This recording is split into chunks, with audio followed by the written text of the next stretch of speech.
Welcome to the Miami Herald's High School Gridiron Report. I'm Manny Navarro. And I'm high school sports editor Fernandez. It's October. Time to find out who the contenders are and for the pretenders to move out of the way. Dre, who was Mr. September for you? My guy in Dade was Northwestern quarterback Teddy Bridgewater. 13 touchdown passes and only 1 interception so far. And in Broward, I'd have to go with Dane James for Boyd Anderson, who I think's thrown about 16 touchdown passes and has the Cobras thinking playoffs again. I like defense, so I'd take Jabari Gorman from Pace and his 5 interceptions. Yeah, but what about Broward? Well, in Broward, I would have gone with Dillard safety Wayne Lyons, but now he's probably out for the rest of the year with an MCL injury in his left knee. Sorry, Wayne. It's a tough deal. Let's rewind. A lot of big games last week. None had more national implications than St. Thomas Aquinas in Camden County, Georgia. In the end, the Raiders got the job done, led by a school record 333 passing yards and 4 touchdowns from quarterback Jake Rudick. The Raiders handed the Wildcats their first loss of the season, 42-28, in front of a capacity crowd at St. Thomas Aquinas. The victory was the 6th for the Raiders in 6 nationally televised games during the past 3 seasons, and 5th against out-of-state opponents. Your thoughts on this one, Dre? Well, Kirk Herbstreit went on the radio this week and said that St. Thomas was the best high school football program in the country. After you see these types of games from them, it's hard to argue that they're at least not the most consistent over the last 3 years. Every time they play on this stage, they're not frightened. It showed once again, and this team's on a roll. Could win another state championship and maybe even a national crown. All right, let's check out what Coach George Smith had to say after the game. I mean, they did a good job. We gave them some time. We thought we'd have a tough time running against them, but we got going a little bit at the end, changed some things around, which we didn't get a chance to do in the third quarter because we didn't have the ball. But yeah, they were special. Our offensive line gave them time. But I'll tell you what, you take a look at the defense and how they hung in there and gritted it out and kept fighting like hell. That was a great effort. So really, you know, to play guys like this, I mean, these guys are no bums by any means, and they're a great football team, and it's a great organization. You guys saw the fans in the stands. They bring all these kids down here. There wasn't one fight, push, kick, swear, nothing in that game. It was a great game with some great people playing it. You know, so, I mean, it's a tribute, and they never quit, and, you know, we never quit. We got some breaks, we got some dumb breaks. Back in Dade, the game everyone was talking about this week was the rematch of Inter-City Powers Booker T. Washington and Miami Northwestern. The Bulls emerged with the win, but it was a tight one. Northwestern was down 25-18 when Teddy Bridgewater scored on a 2-yard touchdown run late in the game. Bridgewater then found Eli Rogers for the go-ahead 2-point conversion, giving the Bulls a 26-25 lead that would only hold up because of a great defensive play made by Rogers to break up a pass with 46 seconds to play. Great ball game, Dre. Absolutely great ball game. 2 of the best teams in the state, 2 teams that could be in Orlando in their respective classes. And right now, Northwestern getting it done with the talented athletes like Eli that can do it on both sides of the ball. And I caught up with him after the game so he could talk to me about that big play.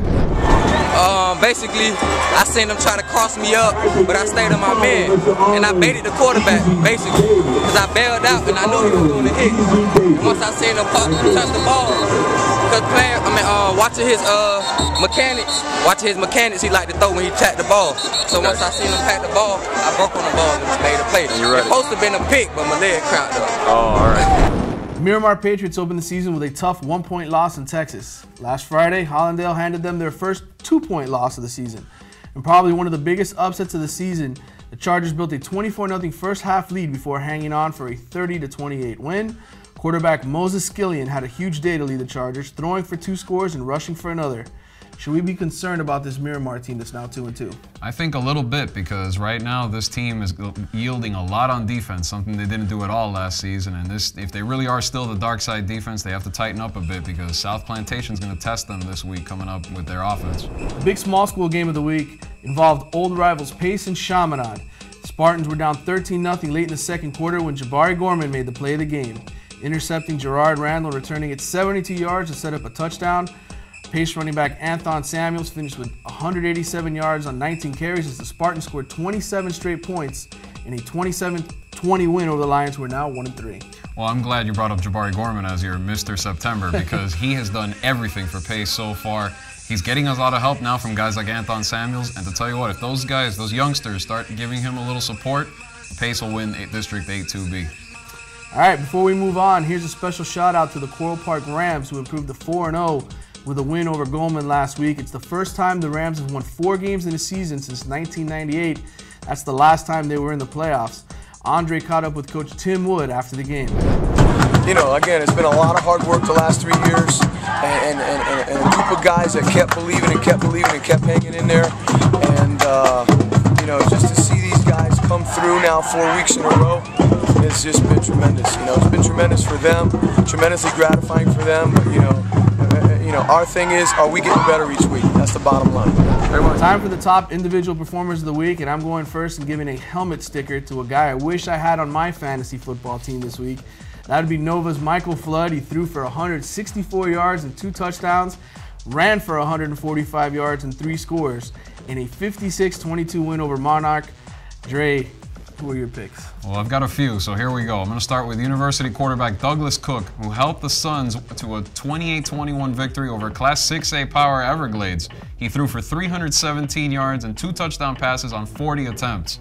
Another quarterback that needs some recognition is quarterback Rafi Montalvo at LaSalle, who threw 2 big touchdown passes, including the game winner with 22 seconds left, to lift the Royal Lions to a 28-27 win over Archbishop Carroll.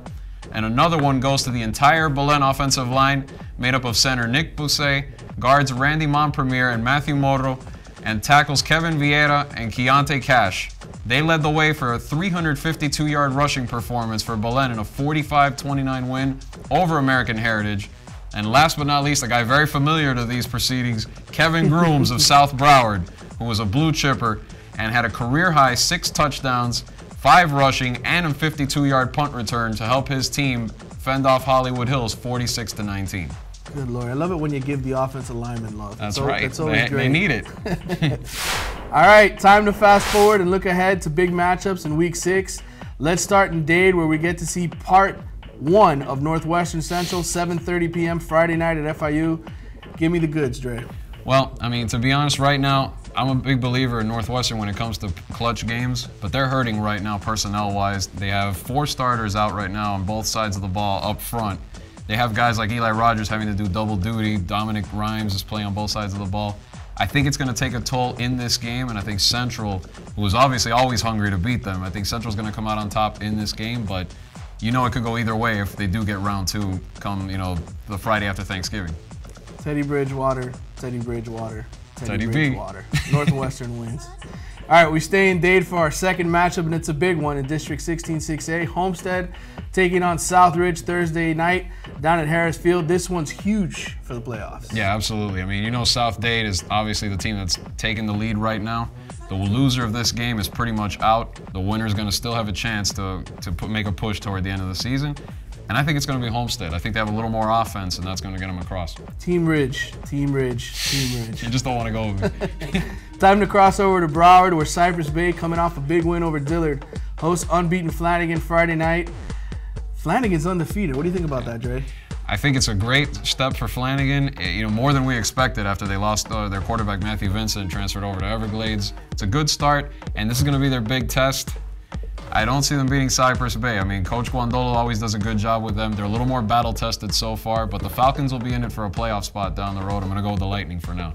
I'm going with the upset. I think Flanagan pulls off the miracle this week, moves to 5-0, and we'll end up writing about him. All right.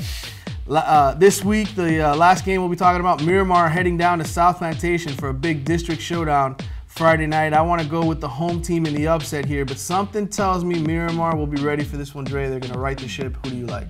I have to agree. I mean, the fact that Miramar, again, another battle-tested team, they've been through it. I know they came up with a close loss, but it still showed they have something left on offense, that they were able to battle back and make it a close one. I think they just ran out of time with Highlandale, and they'll pull it out. But South Plantation could end up being the runner-up the way Plantation's been playing this year. All right, that does it for our show. Get your tickets for the Bulls and Rockets right now. Don't wait until Friday because you won't be able to get one for sure. See you next week.